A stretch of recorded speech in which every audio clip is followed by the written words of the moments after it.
Hey everybody, welcome to episode 9 of the Galaxy CDs Rocks and Flips Reseller Talk podcast. My name is Ryan, and as always, I will be your host. In today's episode, we have got a ton of news in the reselling world. We've got a really ugly business recap for the Galaxy CDs Rocks store, and we're going to talk about free shipping. So, free shipping it seems like it's one of the more contentious points of discussion within the reseller community. There's some folks that are hard-nosed. They don't do free shipping on anything. And there are some people who are hard yeses. They feel like you should do free shipping on everything.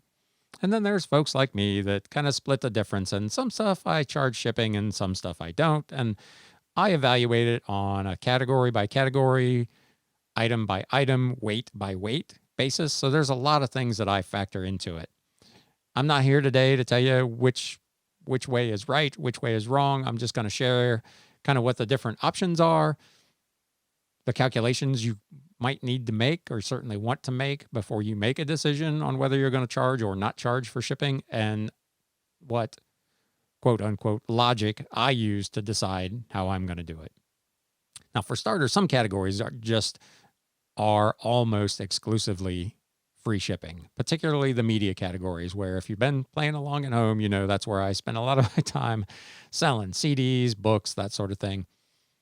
Almost everybody that sells in that category is offering free shipping on their items. Not everybody, but certainly the big majority of people are.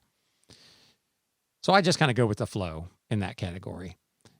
I do have a few things. If I've got the only one of something that's out there and it's particularly collectible, I may charge for shipping.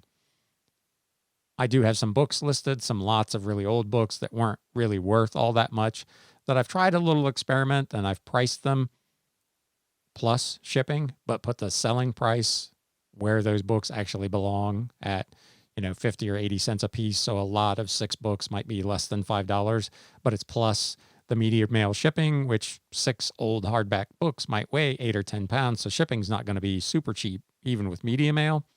And I'm still selling them here and there. So you can still sell some stuff if you make customers pay for shipping. But the statistics, and we'll get into this in a minute, say you're more likely to sell it with free shipping. The other thing that I'll do is, obviously, if it's media mail, it's a fixed cost. It doesn't matter where it goes. Anywhere in the country, I'm going to pay X amount. So I know exactly how much to bake into the price, because let's face it, ain't nothing free. Somebody's paying for the free shipping, and it's, at the end of the day, in most of those cases, it's still the end consumer, because most of us are just cooking that into the price. But with media rate shipping, I know what it is. I weigh the thing. I know it's X amount of weight. I know it's going to cost me. It's a fixed number. I can put it in and be very safe in knowing that I'm not going to take a margin hit when the item ships. I will generally do the same thing if I know it can ship first class. So if it's under a pound and it's an item that regularly ships from other sellers with free shipping, I'll go ahead and do it, because under 1 pound at first class, there's some variance in the price from zone to zone within the postal service, but it's not a ton. Studies indicate that the free shipping item, is much more likely to sell. So if you have an item that you're charging $5 for plus $3.99 shipping, and I have the exact same item and I list mine for $8.99 free shipping, even though net at the end of the day, they're exactly the same price, $8.99 total, mine statistically is more likely to sell. And the psychology of that apparently is A, people like free stuff, and B, they're willing to pay a little bit more for an item to get something free in return. And maybe they're just not real good at the math of understanding that net, it's all coming out the same. But especially in a category that is free shipping, you need to play along and take advantage of that psychology and that strategy. At least I do.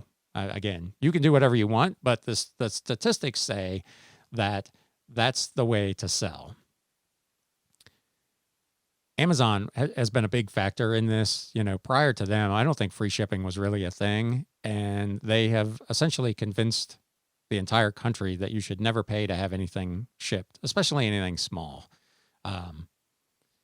which is where most of the stuff we sell generally is. So I want to take advantage of that psychological edge. I want to play along in the category. I know my costs are fixed if it's media rate or first class. So I'll go ahead and do free shipping on those kind of items. What about the big stuff? Here's where things get tricky and can get quite expensive. And you really need to weigh for yourself the pros and cons of whether free shipping makes sense or not. So let's just say I'm shipping a hypothetical item from here in the Bat Cave. It's 10 pounds and it fits in just a regular box, let's say 14 by 10 by 4. I'm not going to do box in a bag and do pirate ship or any of that kind of stuff. Those are all, ways that you can save a little more money on shipping.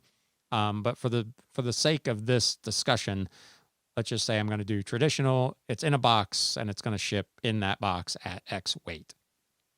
So you go into the eBay shipping calculator, and if the thing is going to ship fairly close, like within my zip code or within my postal zone, that 14 by 10 by 4 box that weighs 10 pounds will ship for priority mail for $9.76. That's not too bad. I could offer free shipping on that, depending on the price of the item, obviously. But if it's going from here to California instead, that same box, same size, same weight, same everything, sent priority mail is going to cost, wait for it, $37.78. That's a huge jump. That's $28.02 more to get across the country. Now, again, you could do the pirate ship, the box in a bag. You could look at FedEx or UPS, and you'll save a little money there. The rates on those are in the kind of $22 to $25 range.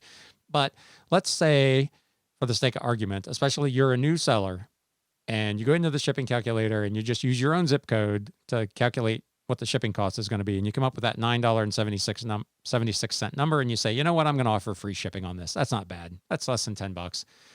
I'll do that. I can almost guarantee you that item is going to sell to a guy or a gal who lives as far away from you as is statistically possible. And you're going to get this shipping charge of $37, $38, $40, $42. And your head is going to explode because you did free shipping. So that's the thing that you need to be cautious of. So, and again, I don't want to get into the pirate ship and the, UPS and all the rest of that. There are ways, if you set the listing up right to start with, that you can mitigate some of that. But that's the danger, again, especially for new sellers who haven't experienced all of that and don't know what all their options are. You create a listing and you say, yeah, okay, it's going to be free shipping. I'll do USPS priority mail. It's only going to cost me less than $10. And you do that, and the guy in California buys it and it's $37. And now you're stuck. You've cost yourself a ton of money. So what do I do? How do I handle that? So if I offer the free shipping on that item, I can try to build that amount into my price. But which amount do I use? So if I use the $10, the $9.76 number, I'm woefully underpriced to the guy in California that buys it, and I'm going to pay the difference out of my pocket. If I price it to the $37.78 number, now I'm way overpriced to the guy who lives right down the street. I've tacked on $28 unnecessarily, which, if I don't refund it, is a tidy extra little profit, I guess, if you want to go that route. So I run the risk of, in one area or another, not being competitive if I try to bake all of that into the price of the item. So what happens if I switch it and I do just make it customer paid shipping? Now the price is set. I know the value of the item is X, whatever it is, $50, $60, $100, whatever it is. That's the fair market value of the item. And the customer is going to be able to identify that as well, because they'll see your item priced relative to the competition. Now, with the shipping calculator that eBay uses, it's going to show them roughly what it's going to cost to ship that item based on the information that you put into your listing again. So they know If they live right down the street, it's going to cost them $9.76 to ship. And if they live in California, it's going to cost them $37.78. And do I want to pay that much to get that item shipped here? So what do you do? Which of those options makes the most sense? You essentially have three choices. You do true free shipping, and you don't account for the price of the shipping at all in the price, and you risk sacrificing some profit, maybe quite a bit of profit, depending on where the thing's going. But you open up the entire country to a competitive price because it's going to be priced the same on the West Coast and the East Coast and wherever relative to where you are. It's the same price for everybody. That quote unquote free shipping, you're going to pay for that. The upside is you may have increased opportunities to sell it because A, you have free shipping, and B, you have a fair, consistent, competitive price across the country. So that's certainly one option. Take the opportunity to maybe make a quicker sale, but for less profit. The second option is you do free shipping, but you price in the worst case scenario. Again, as I mentioned, with that, you're overpriced locally, but you're right priced to the distant seller. Essentially, you end up not really priced right anywhere, because if there's another seller who has that exact same item that's closer to your distant seller, depending on what kind of strategy he's using, he may end up being cheaper than you because you've overcooked the price because you're just too far away. The third option is, of course, to just make it customer paid shipping, and you don't essentially have to worry about it at that point. Yes, you may limit your market because the guy on the West Coast or East Coast, depending on where you're at, may decide that he just doesn't want to pay that much for shipping. But at least it has been open and transparent. Everybody can see the price for the item and the price for the shipping. I'm not trying to bake anything into the price and call it free. It's very open and transparent and arguably fair. There's not really a right answer. Your decision in your business may be different than mine. As you may have gathered from the tone of the conversation, I'm an option 3 guy. If I only account for the price of the local shipping, I can almost guarantee, like I said, that the thing is going to sell to California or Seattle. If I price it to the guy out there, I can't sell it locally because I'm overpriced. That option it doesn't make sense for me in my business model. So on those bigger, more expensive items, I just put all my cards on the table and say, I'm charging X amount of dollars for this item, and here's what it's going to cost, real rates, to get it shipped to you from me. And I let the cards fall where they may. You may decide a different path, and I will tell you, we're both right and we're both wrong. I don't think there's a good answer for this. And that's why I essentially use, in some cases, all of those answers. I make different decisions based on the case of the individual item or the individual category. I can't, for me, put a blanket on it and say, I'm always going to do free shipping or I'm never going to do free shipping, because there are times where I'd rather have the extra marketability of the free shipping, and there are times I would rather not have the potential risk of the margin loss on having to pay a significant amount of money to ship an item clear across the country. So I hope that helps. I don't think it answers the question necessarily because, like I said, I don't think there is really a right answer for it, but I hope it at least gives you an idea of what you should be thinking about and evaluating when you decide whether or not to offer free shipping. The guy who got burned by padding his item by $9 and then having to ship it to California for $39 is probably going to start charging shipping for everything. And I think most of us have been in that case. And sometimes that makes total sense. And in other cases, it may make sense in a hyper competitive item to just eat that and make the quick nickel, get the item turned, sold, and on the way for a little less profit. Those are decisions you have to make about your business that are beyond the scope of my capabilities here in this podcast. But let me know what you think. How do you handle shipping? Do you do it free? Do you do it paid? Do you do it case by case? What's your experiences been with free shipping versus not free shipping? I know a lot of them, like the Rally Roots guys, have suggested in numerous videos, try, if you've got the same item, in big quantities, try a batch of them with free shipping and a batch of them without, and see what the results are of that. If you're in a position to do that, try it. It doesn't hurt to experiment. You can always go back and change it later. But I'd really be curious to see what your experiences have been with free or not free shipping. So I hope that was helpful. With that, we're going to take a quick break to hear from my sponsor. Quick shout out, as always, to my man, Timmy P, for his sponsorship of the show. And with that, let's take a quick break. News updates. Man, there are a ton of news updates. I can't even tell you how many tabs I have open here. So I'm going to run through them in relatively quick succession. I will dwell where dwelling is required and will not where it is not. eBay has announced that they are extending seller protections for those impacted by Hurricane Laura, which was quite a mess down there, and the California wildfires, which is also a really big mess. So thoughts are with folks that are in both of those areas if you've been impacted by that. What a mess. eBay normally does this. They normally step up and offer seller protections for people who are in those situations. So good on them for doing that again in this case. They also this week announced there are some new tools to help update and optimize our listings.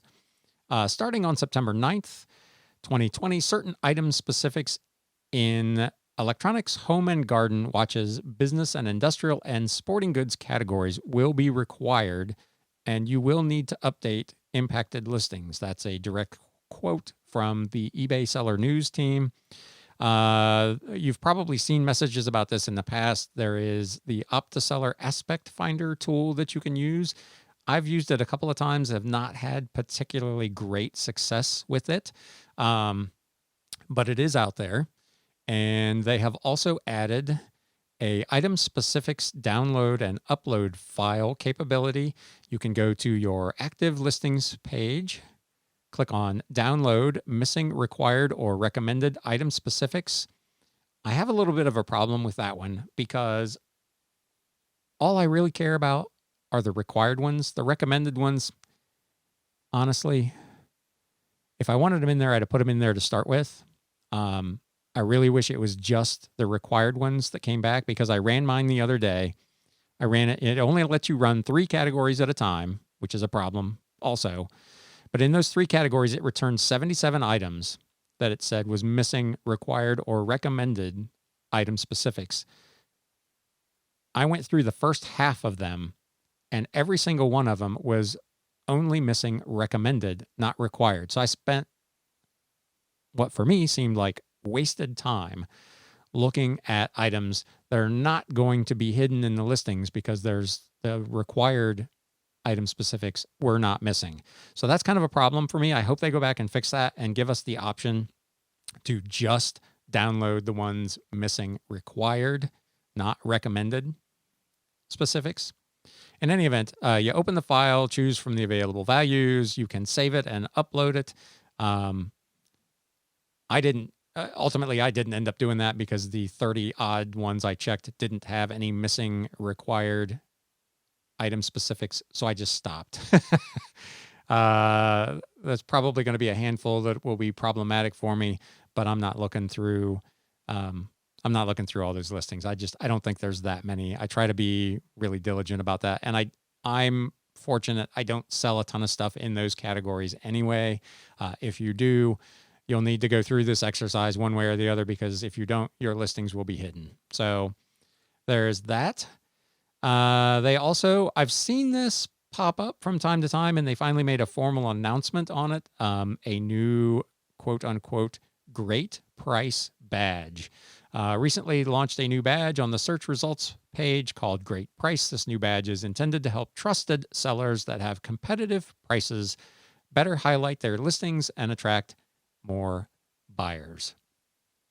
Appearance or placement of this badge on listings will depend on a variety of factors, including, but not limited to, listings from sellers that meet above or top-rated seller status, above standard or top-rated seller status, listings with condition new and matched to a product in eBay's catalog, competitively priced across similar listings on eBay, the items priced and shipping costs, listing format, terms of service, history, and relevance to the user query, and the buyer's search terms and browsing site.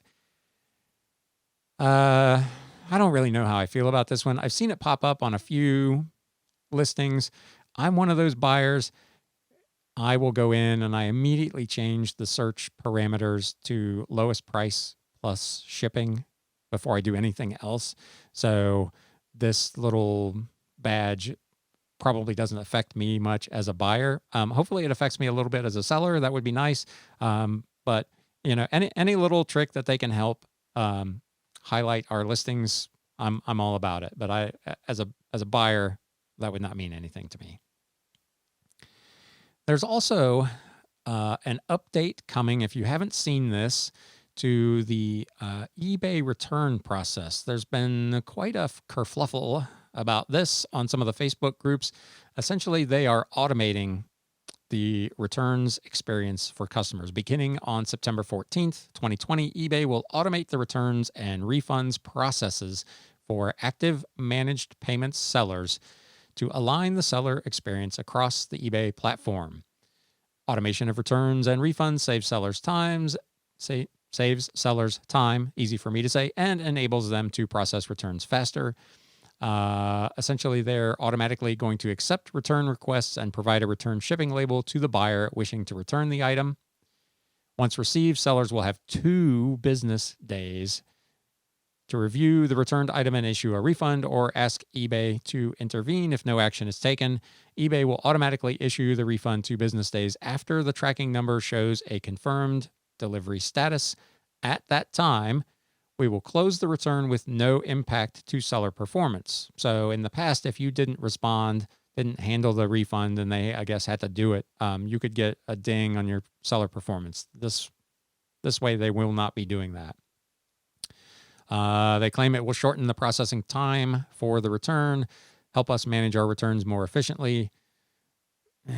I don't know. I'd rather do that myself. And again, I don't get that many returns. I think I've had maybe 3 total in the last 6 months. So it's not like it's a big issue for me personally. But a lot of people are really fired up about this.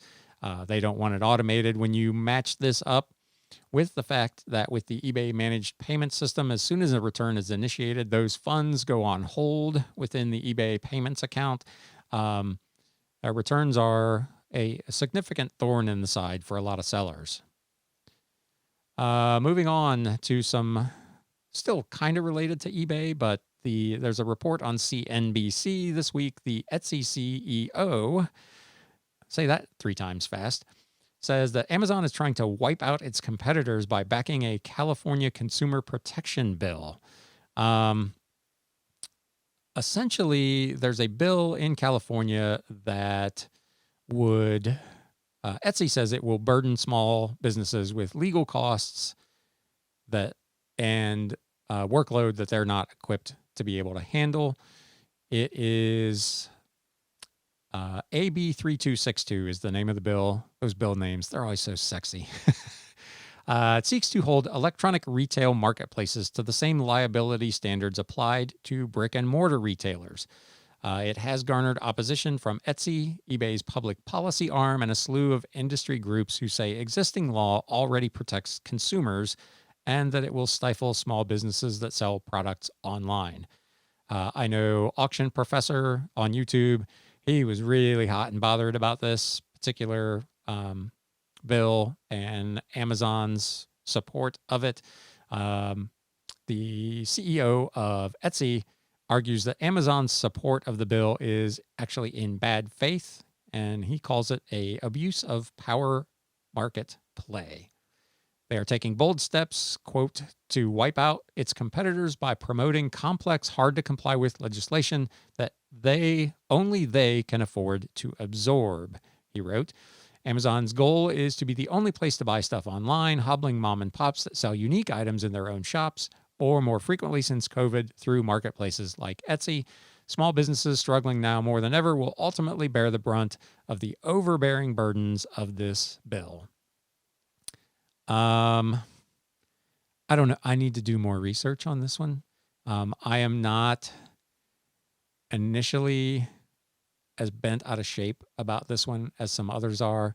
The suggestions that I've seen essentially are to make sure that you separate your business from your personal and that you have an insurance policy against liability claims.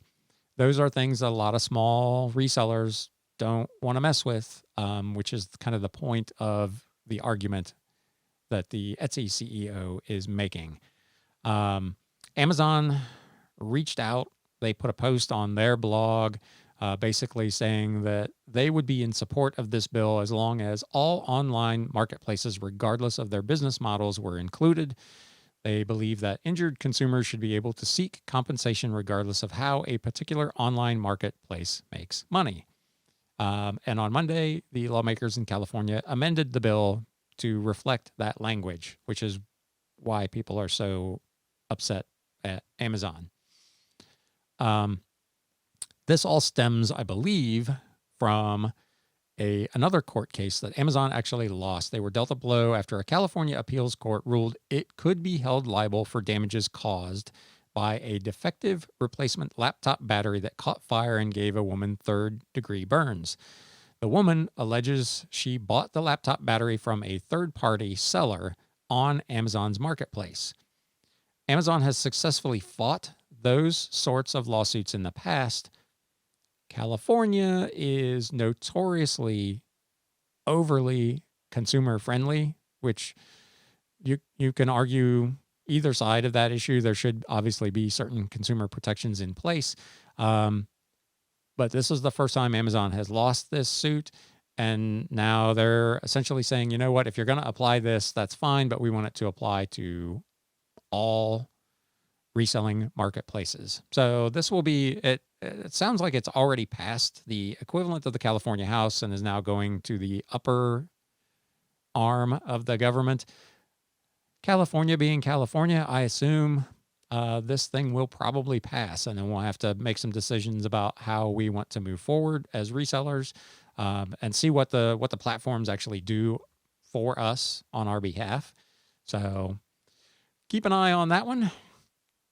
There is a report out that Etsy in particular is going to take a hit from the growth of Facebook Marketplace.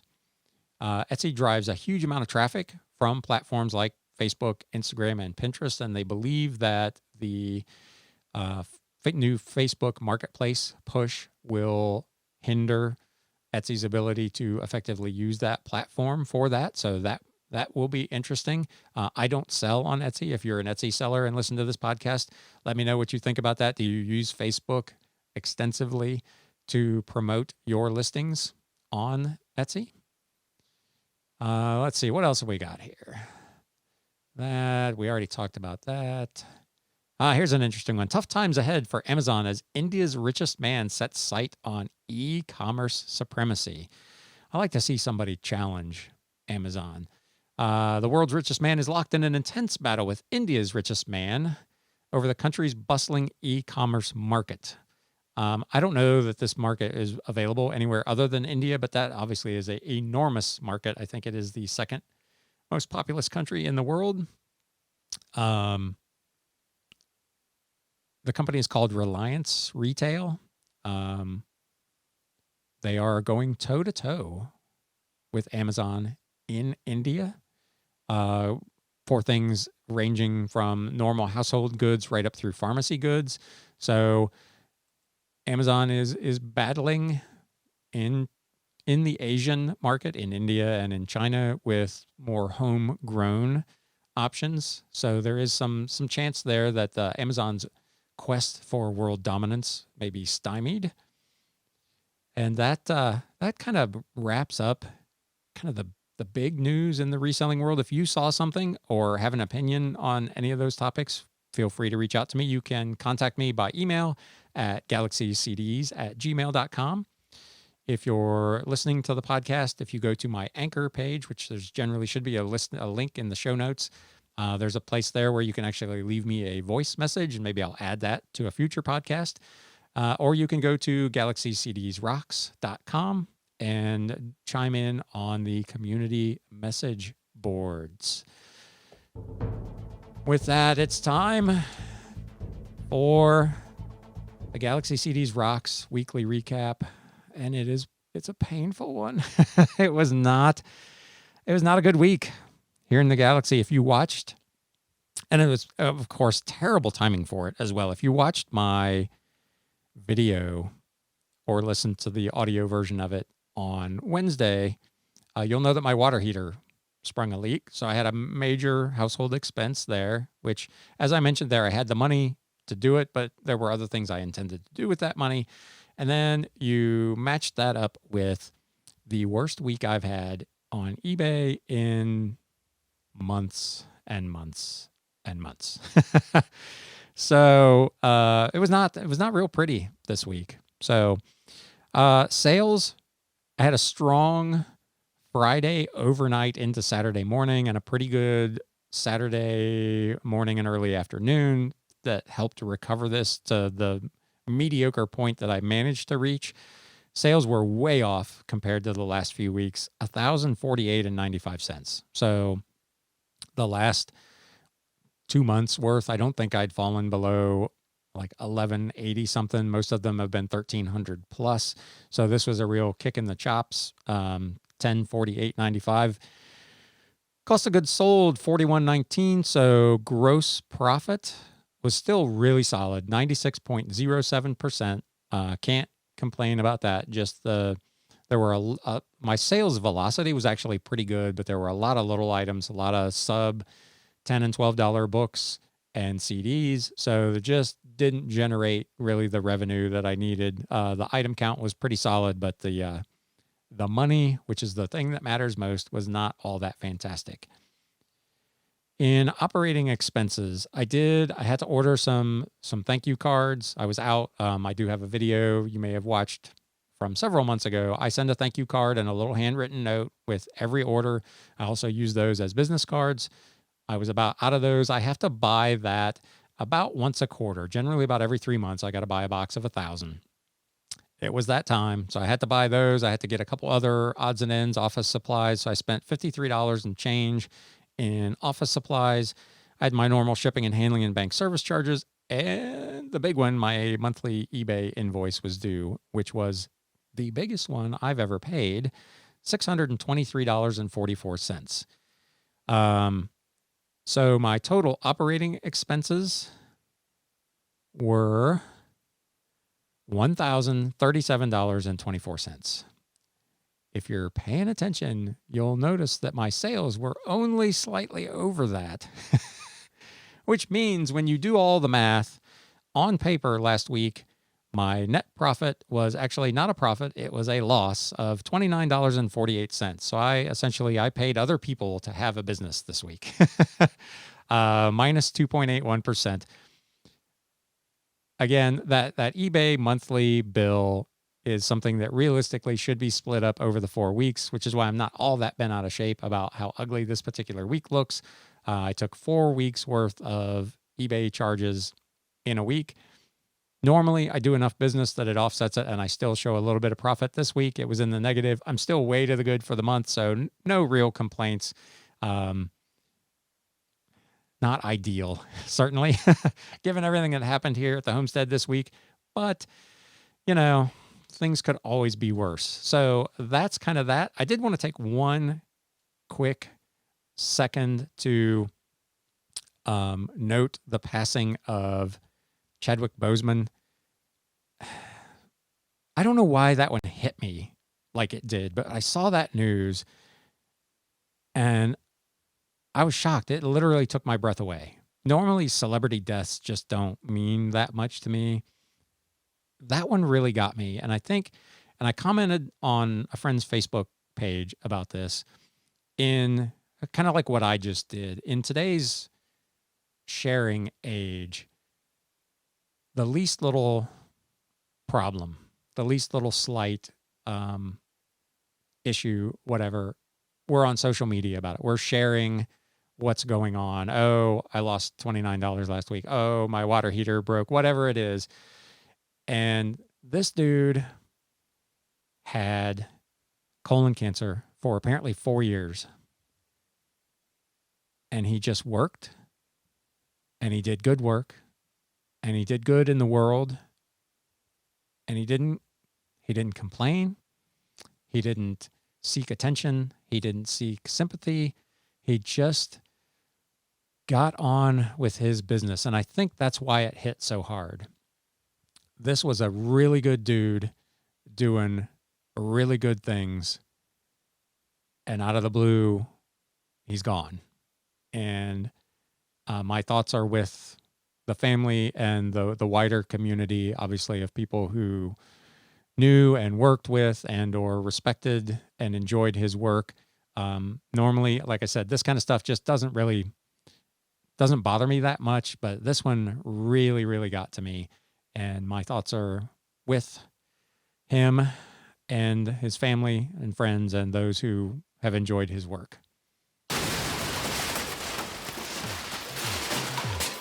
And with that, I'm going to call it a wrap. You have been listening to the Galaxy CDs, Rocks, and Flips Reseller Talk podcast. We will catch you next week. Thanks for listening. Bye-bye.